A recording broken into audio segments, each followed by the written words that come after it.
ലൈംഗിക ആരോപണങ്ങളെ തുടർന്ന് CPM സസ്പെൻഡ് ചെയ്ത ഇപ്പോൾ പാർട്ടി പുറത്താക്കിയ PK ശശി വരുന്ന നിയമസഭാ തിരഞ്ഞെടുപ്പിൽ ഒറ്റപ്പാലത്ത് UDF സ്ഥാനാർത്ഥിയാകാൻ സാധ്യതയെന്ന റിപ്പോർട്ട്.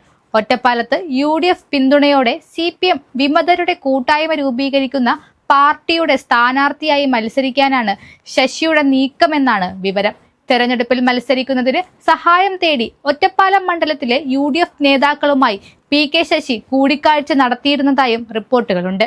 ഏറെക്കാലമായി CPMനോട് ഇടഞ്ഞു നിൽക്കുകയായിരുന്നു PK ശശി. എന്നാൽ ശശിക്കെതിരെ കോൺഗ്രസിലെ ഒരു വിഭാഗം ഇതിനോടകം രംഗത്തു വന്നതായും പറയുന്നു. നേരത്തെ ലൈംഗിക അതിക്രമ ആരോപണത്തിൽ ശശിക്കെതിരെ പ്രതിഷേധിച്ചതിനാൽ വോട്ട് ചോദിക്കുന്നതിൽ പ്രതിസന്ധി ഉണ്ടെന്നും ഒരു വിഭാഗം നേതാക്കൾ സൂചിപ്പിക്കുകയുണ്ടായി. മാത്രമല്ല PK ശശി UDFൽ എത്തിയാലും ഒറ്റപ്പാലത്ത് സ്ഥാനാർത്ഥിയാകരുത് എന്ന് ഒരു വിഭാഗം കോൺഗ്രസ് നേതാക്കൾ KPCCയെ അറിയിച്ചിരുന്നു. ഗുരുതര പരാതികളെ തുടർന്ന് 2021 CPM തന്നെ PK ശശിയെ സ്ഥാനാർത്ഥിത്വം നൽകാതെ മാറ്റി നിർത്തിയിരുന്നു.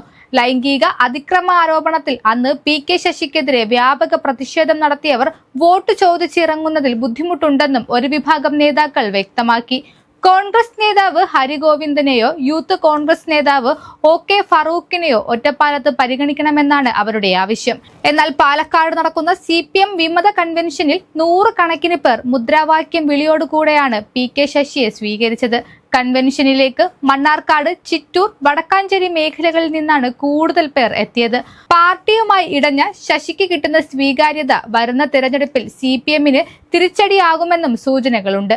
വിമത പാർട്ടിയുടെ സ്ഥാനാർത്ഥിയായി UDF പിന്തുണയോടെ PK ശശി ഒറ്റപ്പാലത്ത് പോരിനിറങ്ങുമെന്നാണ് റിപ്പോർട്ട്. അതേസമയം പാലക്കാട് നടക്കുന്ന കൺവെൻഷനിൽ CPM പാലക്കാട് ജില്ലാ നേതൃത്വത്തിനെതിരെ കടുത്ത വിമർശനങ്ങളുമായാണ് PK ശശി രംഗത്തെത്തിയത്. പാലക്കാട് നടക്കുന്നത് വിമത കൺവെൻഷൻ അല്ലെന്നും വിപ്ലവകാരികളുടെ കൺവെൻഷനാണെന്നും PK ശശി കൺവെൻഷനിൽ പറയുകയുണ്ടായി. CPM വിമത കൺവെൻഷൻ ഉദ്ഘാടനം ചെയ്ത് സംസാരിക്കുകയായിരുന്നു അദ്ദേഹം ഇക്കാര്യം വ്യക്തമാക്കിയത്. CPMലെ അസംതൃപ്തരുടെ കൂട്ടായ്മയാണ് ഇത്. ആത്മാഭിമാനമുള്ള വിപ്ലവകാരികളുടെ കൺവെൻഷൻ, വിമതരുടെ കൺവെൻഷൻ എന്ന് വരുത്തി തീർക്കാനുള്ള ശ്രമം നടന്നു. നിർബന്ധിതമായ ചില സാഹചര്യങ്ങൾ കൊണ്ടാണ് കൺവെൻഷൻ നടത്തുന്നത്.